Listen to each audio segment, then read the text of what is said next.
Hi everyone. So কালকে আমরা গেছিলাম জাস্ট জাম্পিংয়ে। সো আমাদের যারা কোচিসরা খুব ভালো কাজ করছে তাদেরকে নিয়ে বেরিয়ে পড়লাম। জাস্ট ফেসগুলো দেখো তারা কতটা হ্যাপি এবং এনজয় করার মুডে আছে। সো আজকে আমরা সবাই ছোটোবেলাকার দিনে ফিরে যাব। আজকে খুব এনজয় করবো। রূপাদের হ্যাপিনেসটা দেখো শুধু। আজকে ওনার অ্যানিভার্সারি আর আমাদের সাথে বেরোতে হয়েছে। আমি জানি মিস করছে হয়তো দাদাকে, কিন্তু বলছে না তোমাদের সাথে বেরিয়েছি, দিনটা খুব ভালোই কাটবে। সো আজকে দেখো সবাই দাঁড়িয়ে আছে আমরা বিলিংয়ের জন্য। প্রলয় বিলিং দেখছে। সো লকারের সাইজ কতটা আছে, কটা ব্যাগ নেবে সেটা নিয়ে খুব বড় ডিসকাশন চলছে। যাই হোক সব কিছু মিলিয়ে খুব ভালো দিন কাটবে মনে হচ্ছে দেখে। তো চলো আগে দেখা যাক। লকারের চাবির জন্য সবাই ওয়েট করছে। সবার ফেসগুলো দেখতেই পাচ্ছ, জিনিসপত্র কোথায় রাখা হবে সেটা নিয়ে চিন্তা করছে। সো আমাদের লকার রাখিয়ে দিয়ে আমরা উঠে পড়লাম আমাদের জাস্ট জাম্পিংয়ের এনজয়মেন্ট করতে। তো দেখো ঘুরিয়ে দেখাচ্ছি জায়গাটা কত সুন্দর, কত রঙিন এবং কত গার্ড। সব থেকে বড় কথা হচ্ছে কারোর যাতে কিছু এত গার্ড রাখা হয়েছে। সো এখানে সবাই একে একে এসে নিজেরা জাম্পিংয়ের এটা ইউজ করার চেষ্টা করছে। সবাই কিন্তু ফার্স্ট টাইম যখন ইউজ করছে সবাই কিন্তু পড়ে যাচ্ছে এবং সবার ফেসগুলো দেখলেই বুঝতে পারবে তারা কত এনজয় করছে। তারা কখনো ভাবতে পারেনি যে সামান্য ওয়েট লস করতে এসে যে এত এনজয় করা যায়। কিছু মানুষকে হেল্প করে, তারা নিজেরা ওয়েট লস প্রসেসে আছে এবং কয়েকজনকে হেল্প করে দেখো তাদের হ্যাপিনেসটা। এবং আমাকে দেখো, আমি কিছুতেই জাম্প করতে পারছিলাম না, কেন জানি না। সবাই মোটামুটি করতে পারছিল কিন্তু আমি শুধু পড়ে যাচ্ছিলাম। তো প্রিয়াঙ্কা খুব ভালো এনজয় করেছে এবং তার সাথে সাথে আমার তো অবস্থা খুব খারাপ, মনে হচ্ছে নিজেদেরকেও আমাকে ঠেলে ফেলে দেওয়ার চেষ্টা করছে। এবং রূপাদিকে দেখো, রূপাদির বয়স 53 বছর বয়স, কিন্তু সে আজকে কত হ্যাপি। অনেক কিছু প্রবলেম নিয়ে আমাদের কাছে এসেছিলো, সে দেখো আজকে ওয়েট লস করে কত হ্যাপি আছে, কিছু মানুষকে হেল্প করে আজকে ছোট ছোট আমাদের কোয়ালিফিকেশানগুলো কোয়ালিফাই করছে। আজকে কবিতা আইটিতে চাকরি করে, টিসিএসে জব করে। কবিতাও খুব হ্যাপি। রূপাদি টুম্পাকে জাম্পিং করা শেখাচ্ছে, এইদিকে আবার আমাকে প্রিয়াঙ্কা জাম্পিং করা শেখাচ্ছে। মনে হচ্ছে ক্যামেরা কোন দিকে থাকবে সেই হিসাবে ও আমাকে শেখাবে, সামনে থেকেও ও আমাকে তখন শেখাবে। তো আমি তো কিছুতেই পাচ্ছিলাম না, আমি ভয়ে মরে গিয়ে পড়ে গেলাম। আর কি অবস্থা আমার, আমি পারছি না, মনে হচ্ছে কেউ নিচের দিকেও আমাকে টেনছে। এদিকে কবিতাও আমাকে ট্রাই করছে। তো খুব প্রবলেম হচ্ছিল, কারণ কিছুতেই কোনোভাবে আমি জাম্প করতে পারছিলাম না। এটা নিয়ে সবার খুব চিন্তা, কেন জাম্প করতে পারছে না উমা। তো আমাকে সবাই মিলে চেষ্টা করছে। পাপি এসছে, পাপির সাথে আমি করেছি। পাপি আর লাস্ট শেখাতে পারলো আমাকে জাম্প করানো এবং সবাই সবার সাথে দিয়ে এটা এনজয় করছে। খুব ভালো লাগছিল কালকে যে একটা দিন অনুভূতি করানো সেই ছোটোবেলার দিনকার। সো তারা খুব হ্যাপি যে আজকে আমি তাদেরকে ওখানে নিয়ে গেছি এবং এই এত এনজয়মেন্ট দিয়েছি। বলছে এত কিছু তুমি করেছো এর আগেও, কিন্তু সব থেকে বেস্ট ছিল আজকের দিনটা। তো খুব ভালো লাগছে যে সবাইকে হ্যাপিনেসটা দেওয়া। আমার একটাই রিভিশন হচ্ছে তাদেরকে হেলদি আর হ্যাপিয়ার রাখা। হেলদি আর হার্বাল লাইফ নিউট্রিশনটা দিচ্ছি, এটা হ্যাপিয়ার শুধু দায়িত্বটা কিন্তু আমার। তাদেরকে যদি আমি হ্যাপি করতে পারি, তারাও জীবনে উন্নতি করতে পারবে, ইনকাম করতে পারবে, সাকসেসের পথে যেতে পারবে। এবং তার সাথে সাথে এই যে তাদের জীবনের হ্যাপিনেসটা আবার ফিরে পাচ্ছে। তো এটা দেখে আমার খুব হ্যাপি লাগে যে তাদের জন্য কিছু একটা যদি করতে পারি। সো এখানে হাত ধরে টানাটানি চলছে কবিতাকে তোলার জন্য। আর এইখানে আমাদের পাপিয়া বেড়ার মনীষরা একদম জাম্প করেছে, ছোটো ছোটো কিউবের, আবার কিউবের মতো আছে। সো সে আমরা যত ওর মধ্যে জাম্প করে লিখেছে আরও ভেতর দিকে ঢুকে যাচ্ছে। কবিতার হ্যাপিনেসটা শুধু দেখো, পুরো একদম বাচ্চা হয়ে গেছে। তার সাথে সাথে আমাদের প্রিয়াঙ্কা ম্যাডামও গেছে, নিজেও পড়বে তাকেও ফেলবে। তো খুব আনন্দ হচ্ছে। ওর মাথায় নেই যে ওর মোবাইলটা এখানে হারিয়ে যাবে। হঠাৎ করে এই ভিডিওটার পর ওর মোবাইলটা হারিয়ে গেছে।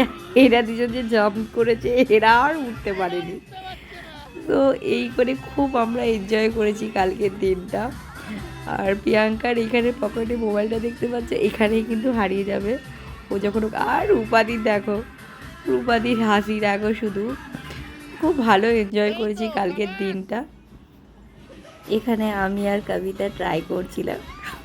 আমি আর ভাবছি যে এটা কেন আমি পারছি না, আর আমি কি জোর পড়ে গেছি, পড়ে গিয়ে আর উঠতে পারছি না। আমাকে তোলা নিয়ে কি তাদের চিন্তা, কিভাবে উঠবো, ধাক্কা দিয়ে দিয়ে অ্যানিভার্সারি গান যে দোল দোল দুলছে, আর আমি যুদ্ধ চালিয়ে যাচ্ছি যে কিভাবে উঠবো। কবিতাও আমাকে ধাক্কা দিয়ে তোলার চেষ্টা করছে।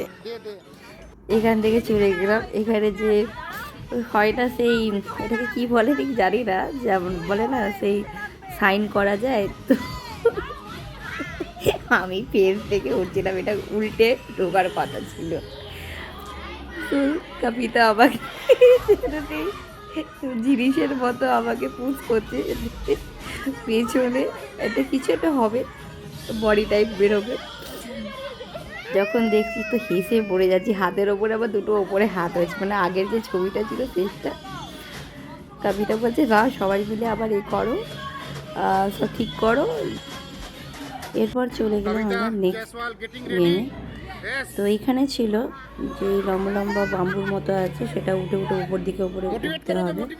তো কবিতা ট্রাই করছে, কারণ আমাদের সবার ফোবিয়া ছিল উপর থেকে নিচের দিকে তাকাতে, তো নিচের দিকে ভয় লাগে সবারই। তো কবিতা ট্রাই করছে, কবিতাকে দেখা যাক লাস্ট অবধি চাই কিনা ও যেতে পারবে, কারণ ও নিচের দিকে তাকাচ্ছিল না, খুব স্মার্ট ওয়ার্কভাবে ওপরে উঠছিল। এই ছোটো ছোটো জিনিসগুলো আমরা ছোটোবেলায় এটা ভাবি। যাই হোক, এই এনজয়মেন্টটা যে আমরা কালকে করে এসেছি, সত্যি কোনোদিন এরকম এনজয়মেন্ট করিনি। কারণ এখন যেইভাবে আমরা নিজেরা নিজেদের লাইফে এত বিজি শিডিউল হয়ে গেছে, এই হ্যাপিনেসটা আর হয়তো এই জীবনে আর ফিরে পাবো না। তো যাই হোক, আমাদের সোশ্যাল মিডিয়ার থ্রু এই জায়গায় সন্ধান পাই এবং সেখানে যাই, খুব খুব আনন্দ করেছি আমরা। এন্ডে গিয়ে কবিতা করে দেখালো, কবিতা ওপরে যখন উঠছে তখন আমরা খুব চেয়ার আপ করছি এবং ও ওপরে গিয়েও ডান্স করছে। খুব হ্যাপি হয়েছি আমরা সবাই মিলে, খুব এনজয় করেছি কাল। তো এরপর চলে গেলাম আরেকটা গেম জোনে, সেখানে ছিল সেই ওপরে উঠতে হবে পাহাড়ের মতো। তো ও ট্রাই করেছে, আমিও এখানে ট্রাই করি না, আমরা অনেকেই কেউ ট্রাই করে একটু ভয় পাচ্ছিলাম কোনোভাবে যদি পড়ে যাই, যতই সাপোর্ট থাকুক না কেন। পাপিয়া ওঠার পর বলছে কী করে নামতে হয়, তো ভাবছে সে অনেকটাই উঠেছিল। তো এইগুলো একটা বেশ খুব ফান ম্যাজিক্যাল বলতে পারো দিনটা কালকে কেটেছে। আর সব থেকে বড়ো জিনিস হচ্ছে তাদের মুখে হাসিটা দেখে আমি সত্যি মুগ্ধ। কাউকে একদিনের জন্য হ্যাপি করতে পেরেও আমি খুব হ্যাপি সত্যিকারে। সবাইকে নিয়ে কালকে দিনটা খুব এনজয় করেছি, আনন্দ করেছি। আমি চাইবো যারা যারা এইবারে কোয়ালিফাই করেনি, ডেফিনেটলি জানি তারা কোয়ালিফাই করবে, অনেকে আসতে পারতো।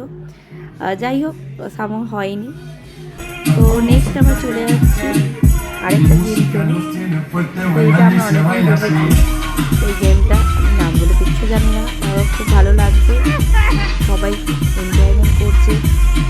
প্রিয়াঙ্কা এসে নিচে থেকে উল্টে গেল এবং আমি বসে আছি, একটা ছোট্ট বেবি আছে আমার পেছনে। এরপরে আমাদের পূর্ণিমা ম্যাডাম, তো সবাই চেনো, আমার খুব ক্লোজ হয়। তো অনেক কেজি ওজন নিয়ে এসেছিলো, 140 কেজিতে গেছে, 90 কেজিতে নেমেছে, এখনও ট্রাই করছে। কারণ ওর একটু স্লো হচ্ছে, কারণ ও খুব অনেক কিছু প্রবলেম ছিল, ওর বাচ্চারই কথা ছিল না, সেখান থেকে আজকে আমাদের সাহায্যে তারা ওয়েট লস করেছে এবং সেখান থেকে আজকে নিজেও কিছু মানুষকে হেল্প করে আজকে ছোট্ট ছোট্ট প্রমোশনগুলোতে কিন্তু এনজয় করতে পারছে। তো এটাই হচ্ছে কথা, হার্বাল লাইফ মানুষকে জীবন দেয় বলতে পারো। তা আমাদের হার্বাল লাইফ একটা জিনিস বুঝিয়েছে যে সবাইকে হেলদি করো, হ্যাপি করো, এটাই আমাদের একটাই ভিশন। সবাইকে ভালোবাসো, সবাইকে হেলথের রেজাল্ট দাও এবং তাদেরকে হ্যাপিনেসটা দাও, তারাও যাতে কিছু মানুষকে হেল্প করে আজকে ছোট ছোট হ্যাপিনেস তাদের জীবনে ফিরিয়ে দিতে পারো। তো এই ছোট্ট ছোট্ট জিনিসগুলোর জন্যই আজকে আমি 5 বছর হার্বাল লাইফে টিকে গেছি সবাইকে নিয়ে। অনেকে আছে অনেক দিন আগে থেকে আমার সাথে জয়েন করেছে, অনেক আছে রিসেন্টলি জয়েন করেছে। আমাদের মনীষা ম্যাডাম আর নতুন একদম নিউ, খুব ভালো কাজ করছে আজকে। সেও কিন্তু আজকের দিনের কোয়ালিফিকেশান কিন্তু কোয়ালিফাই করে চলে এসেছে। এই যে ছোট্ট করে আমরা একটা গোল রিং করে আমরা ডান্স করছিলাম, এনজয়মেন্ট করছিলাম, পাগলামি বলতে পারো যেটাকে, যেটা লেডিস যারা থাকে তারা বোঝে ব্যাপারটা, যে একটা পাগলামি আমাদের লাইফে খুব দরকার। শুধুমাত্র নিজেদের মানুষদের কাছে সেই পাগলামিটা দেখানো যায়। সেখান থেকে চলে গেলাম, আমাদের একটা বুমেরাং হবে। আমাকে দেখো ঠিক আমি ওপরে দাঁড়িয়ে আছি, ওদেরকে কিন্তু জাম্প করিয়েছিলাম। সেখানে কটা ফটো ক্লিক করেছিলাম, বেশি ক্লিক করতে পারিনি কারণ এত এনজয় মুডে ছিলাম, ছবি তুলতেই ভুলে গেছি। তো সেইটাই কিন্তু ছোটো ছোটো ভিডিও কিন্তু প্রলয় আমাদেরকে হেল্প করেছে, আমাদের এই ছোটো ছোটো জিনিসগুলোকে ফ্রেমবন্দি করা। সো আমরা সেখানে গিয়ে কটা ছবি তুলেছি, একজনকে ছবি দিয়েই লাস্ট একটা ছবি তোলা হয়েছিল। এবং এখানে আমাদের একটা সেলফি যখন বাইরে বেরিয়ে যাচ্ছি, এবং কালকে যে বললাম না বার্থডে ছিল টুম্পা ম্যাডামের কাল বার্থডে ছিল, আমরা সেখান থেকে আর্সেনালে গেলাম। সে আগে ভিডিও তোলার আগে চুল দেখছে ঠিক আছে কি না। সেখান থেকে আছে কেক নিয়ে এসেছে প্রলয়, রেস্টুরেন্টে গিয়ে কেক অ্যারেঞ্জ করা হয়েছে। সেখান থেকে হ্যাপি বার্থডে আজকে কেক কাটা হচ্ছে আমাদের টুম্পা ম্যাডামের। সো খুব ভালো এনজয় করেছি, ওর হ্যাপিনেস দেখো, ভাবতেই পারি না যে ওর জন্মদিনটা এত সুন্দরভাবে এনজয়মেন্ট করতে পারবে সে। এই যে কেক আর পিক আমার একদম পছন্দ নয়, যাই হোক আজকে ওর জন্মদিনের জন্য সব কিছু বাপ। সে সবাইকে কেক খাইয়ে দিচ্ছে টুম্পা। সবাই কিন্তু আমরা কিন্তু একজন হার্বাল লাইফ কোচ, যারা নিজেদের ওয়েট লসের সাথে সাথে কিছু মানুষকে এখনও তারা হেল্প করে যাচ্ছে। সো সবাই কিছু না কিছু সমস্যা নিয়ে আজকে হার্বাল লাইফে এসেছিলো, আর সেখান থেকে নিজেরা ওয়েট লস করেছে, নিজেদের আজ রেজাল্ট দিয়ে কিন্তু মানুষদেরকেও হেল্প করছে। বার্থডে বলে কথা, সো সেখানে একটু খাওয়া দাওয়া তো হওয়া দরকারই। সো আর্সেনালে চলে গেলাম, গিয়ে বিরিয়ানি হেভি আইটেম আমরা অর্ডার করলাম, কেক কাটিং করলাম ওখানে। খুব দারুণ খাবার দাবার ছিল, খুব এনজয়মেন্ট করেছি। দেখতে পাচ্ছ ম্যাডাম কত খুশি, গিফটটা নিয়ে দাঁড়িয়ে একটা পিক তুলে দাও বলে দাঁড়িয়ে আছে। সো সেখান থেকে বেরিয়ে পড়লাম, আর্সেনালের সামনে একটা ছবি তুলি। আর সোশ্যাল মিডিয়াতে তো দেখাতে হবে যে আর্সেনালে আমরা খাওয়া দাওয়া সত্যিই করেছিলাম। সো সবাই সেখানে ছবিটা তোলা হলো, তোলার পরে সবাই যে যার গাড়ি করে বাড়ি চলে গেলাম। So thank you so much everyone.